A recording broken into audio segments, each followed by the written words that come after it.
یاد رکھیے ایمان بالرسول کے 3 تقاضے ہوتے ہیں. کتنے تقاضے ہوتے ہیں جی؟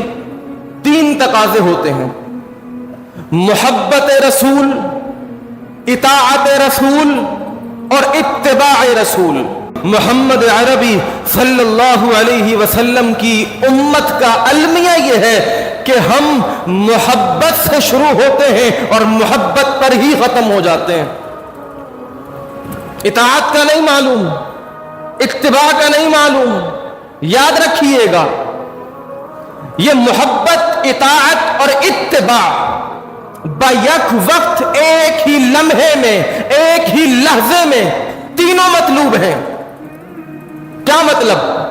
محبت اطاعت کے بغیر غیر معتبر ہے، اطاعت اتباع کے بغیر غیر معتبر ہے، اور اتباع محبت اور اطاعت کے بغیر غیر معتبر ہے. محبت بھی ہو، اطاعت بھی ہو، اتباع بھی ہو، اس کو کہتے ہیں ایمان بالرسول.